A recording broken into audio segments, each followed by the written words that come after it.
En préparant cette conclusion et en écoutant les différentes interventions aujourd'hui, que je découvre en même temps que vous pour certaines, les mots de George Burns me revenaient en tête. Le secret d'un beau discours, dit-il, c'est d'avoir une bonne introduction et une bonne conclusion. Ensuite, il faut s'arranger pour que ces deux parties ne soient pas très éloignées l'une de l'autre. Bon. Nous avons eu une très bonne introduction faite par Edith Desmourines ce matin. Mais les choses se compliquent lorsqu'il s'agit de conclure. J'ai qu'une envie là, c'est de demander à George Burns comment est-ce que les choses se passent si entre les deux, le discours qui se tient n'est pas un simple arrangement, mais bien une succession d'interventions bien articulées, et je dirais même nouées, parce que c'est un mot qui a été répété dans toutes les interventions aujourd'hui, par des cliniciens qui travaillent autour des symptômes organiques, corporels et psychiques en psychanalyse. Plus sérieusement, conclure les réflexions qui ont été menées aujourd'hui est une tâche complexe. D'abord parce que parler du symptôme en psychanalyse à partir de la clinique doit être l'affaire de tous, médecins, psychanalystes, psychothérapeutes, et qu'il serait illusoire de penser qu'en une journée, aussi belle et productive soit-elle, il est possible d'achever ce travail d'articulation entre clinique et théorie. La thématique de ce colloque fut riche, et les échanges sur la fin nous le montrent, et nous invite finalement à être prudents dans la manière que nous aurons de penser le symptôme dans la clinique de demain et dans nos réflexions ultérieures. Les idées qui ressortent de ce colloque sont pour la première que le corps est rarement absent de la clinique et des discours.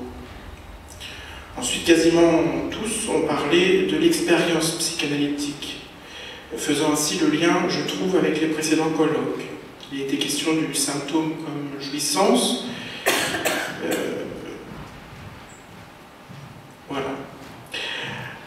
Alors, le désir des cliniciens aujourd'hui était celui-là, de vous parler de leur clinique, vous parler de leur théorisation, comme le rappelait Julie Lutong, aussi pour s'enrichir de vos questions, mais surtout de vous montrer leur exigence quand ils en parlent de leur clinique, à utiliser les bons mots, d'où l'indistinction par exemple entre symptômes organiques et symptômes corporels, car cela donne une indication sur la direction de la cure et sur le rapport du sujet à son désir.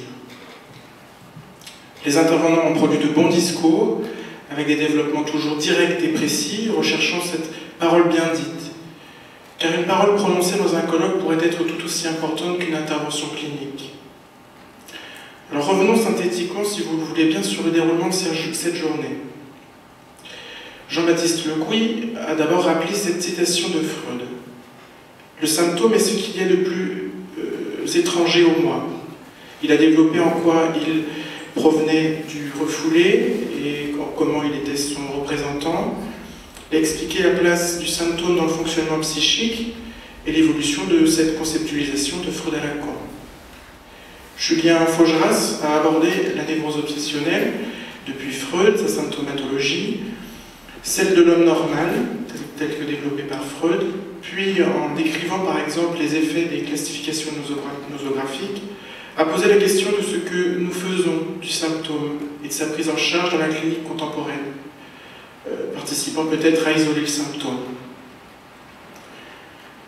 Dans la foulée, Sarah Buquet a détaillé comment le symptôme dévie l'attention, comment il est lié à une jouissance car déresponsabilise l'être. Elle a aussi d'ailleurs rappelé l'importance de la parole et de l'association libre en disant une phrase que je trouve marquante.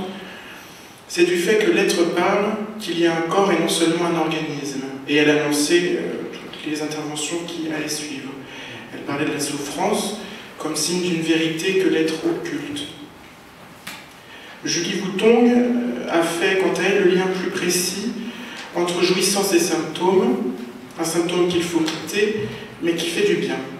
Elle a noté finalement la complexité pour le clinicien de conduire l'être vers le savoir, parce que le symptôme protège contre quelque chose de plus insupportable encore. Marine Lalonde, quant à elle, a parlé des origines passionnelles du symptôme en citant les travaux de Lacan, après un point historique complet. Elle a illustré cliniquement les trois passions humaines qui nourrissent les symptômes pour masquer le désir avec jouissance, l'amour, la haine et l'ignorance. Aussi, Warda Ferlico nous a montré la complexité de travailler avec le symptôme dans la psychose et la nécessité de l'aborder avec une grande prudence.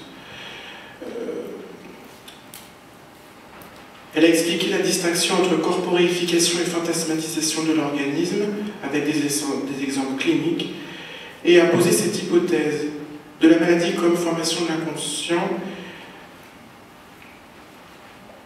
Enfin, Laure Baudiment, qui nous a proposé une intervention difficile à synthétiser, a tout de même posé la question du symptôme chez Lacan, nous confirmant avec bonheur que le symptôme est une énigme, mais que l'on peut penser, et que l'on peut le penser à partir par exemple du nœud borroméen, et elle rappelait ainsi la première intervention de la journée de Jean-Baptiste Le Gouy, tout en s'en différenciant par ses apports sur le tombolo. Pour finir, merci à chacun de vous pour ce discours de qualité qui était ici aujourd'hui. Merci à vous tous pour votre présence et votre participation. Vos remarques et questions dans les temps de discussion ont montré que l'expérience d'un colloque est subjective. Je veux dire que chacun ici a pu être interpellé différemment, touché ou encore mis au travail sur tel ou tel point. D'ailleurs, les mots de Marine Lalonde ont été très forts à ce sujet, quand elle dit au début de son intervention, en réponse à ce que pouvait lui dire Edith de Amorim il y a quelque temps. Chez certains, cela a certainement fait rappel, chez moi cela a fait découverte, voire trouvaille. Si vous avez pu ressentir cela à un moment donné aujourd'hui, ce sera le signe que l'on a appris les uns des autres et que le pari du RPH de proposer une psychanalyse contemporaine accessible a été tenu. Ainsi, et je finirai là-dessus, je souhaite que chacun puisse se saisir de ces échanges et que chacun puisse s'approprier ses idées, attraper comme ça au fil de la journée, pour rendre la clinique vivante et pour que cette volonté d'y voir plus clair dans les expressions symptomatiques, qu'elles soient organiques, corporelles ou psychiques, reste la vôtre. Merci et à bientôt.